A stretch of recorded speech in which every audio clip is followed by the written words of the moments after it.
folks, it's Evo here from Thundermist Lure Company. It is great to see you and welcome to today's episode of Thundermist Fishing Tips.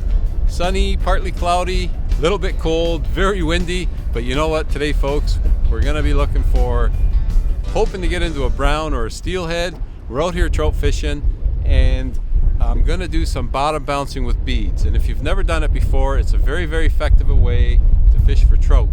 And it starts off with the Thundermist T-turn. You see there, it's a black T-turn with black nickel. It keeps a very, very low profile in the water. And that also keeps me 100% tangle-free, which is great. And you see I've got a small drop off my T-turn to a sinker. I'm going to keep it relatively close to the bottom because I want my bead to be close to the bottom. And then I've got a nice long lead of about 3 feet of line. There we go. And you can see I've got a size 4 octopus-style hook, and then about 1.5 inches, I might even go 2 inches above there. Inch and a half above the hook, I've got a chartreuse bead. Now I went with chartreuse because the water, the clarity today, folks, is not that good. It's windy today. It's been windy for a while, and that has really churned up the water. So the technique though, in this, whether you're fishing from shore or from a boat, it's the same. Find the bottom with your sinker. Right there. Very, very important. You have to know where bottom is at all times. You want to feel that bottom with that sinker as you're moving along in the drift. Again, from shore, same thing. If you're fishing from shore, you feel that bottom and just bounce it along. Now with the boats, yeah, I'm going to let out a little more line. There you go, I'm on bottom. And all you want to do is just kind of lift your sinker off, let it tumble along the bottom as you're drifting along, keeping you in the strike zone at all time. That's the important thing, is control of your sinker. You have to know where that sinker is, because if you know where your sinker is, you know where your bead's going to be. So that's the technique, folks. I'm going to drift along back here, see if we can get into some fish. So stay tuned. So glad you can join me. We got to pick up in 15 feet of water, folks. He just nailed it. And oh, now I got to be careful because I'm getting close to shore. This is going to be interesting. I'm in a bit of a back eddy here. Okay. Multitasking, folks, multitasking. What a nice bite, though. On the bead. Looks like that chartreuse paid off for me. And it feels like a decent fish, folks. Okay, I'm just gonna leave the motor engaged just in case I gotta bump us again, because that wind is just blowing us in towards shore. Oh, feels like a good fish, folks. Oh, I just love this bottom bouncing. It's unbelievable. It is so much fun. What do I got? It's strong. I'm hoping for a steelhead or a nice big brown trout. Alright, he's going over here. He's got some weight to him, whatever he is.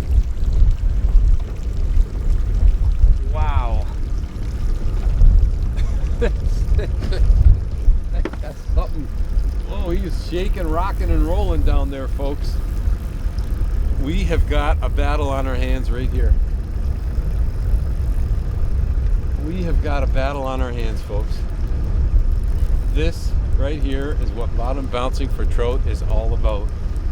You get a nice fight and you get a nice bite and you get a great fight. That's worth getting up in the morning for right there, folks. And you know what? I think I'm out far enough. I'm going to shut that motor down and continue drifting. So we're going to drift along. I've got a net relatively close by. In fact, another multitask. Let me grab my net. Okay. Where is Antonio when you need him? Oh boy.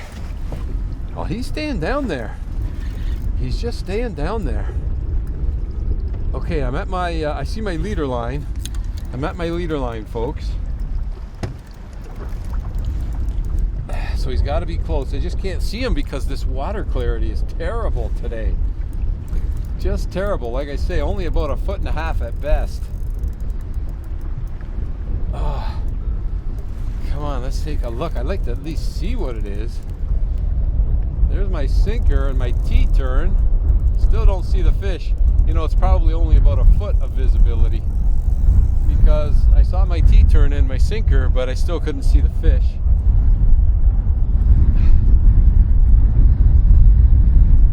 And like I say, I have to be careful because I only have an 8-pound leader on there, so I don't want to break them off, you know. That's where you need a good drag, and you gotta have patience. You need a good drag system and a lot of patience, because if you try to horse these fish in with lighter line, they're gonna break you off. Now I probably could have went with heavier line today because of this murky water, but I wanted to downsize, so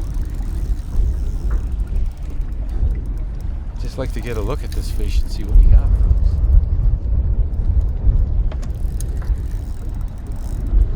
He's fighting. Shaking, giving me those head shakes. If it's a steelhead or a brown, it's going to be a big one. Nice to see the other boats around too. Everybody's out today having a good time. It's a bit cold, but the sun has popped out.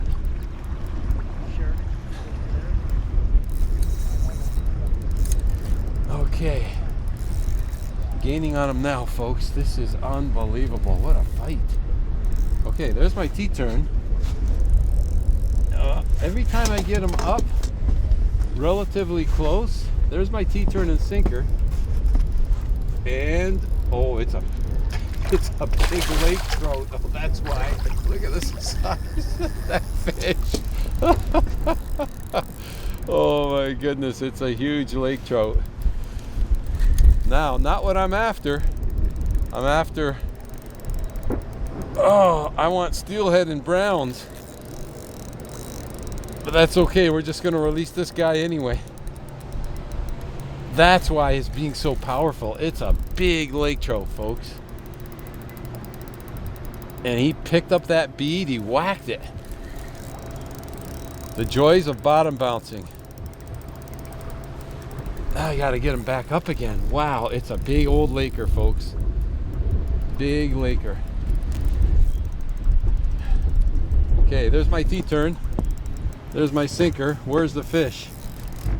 There's the fish. You could barely make him out, right? Barely make him out. Oh. He's coming back down for another run. Oh my goodness. Oh, that's a lot of fun, I'll tell you that. He is not tired out at all. He's just taking my drag. There's really not much I can do. With that lighter line, folks, there's not much I can do.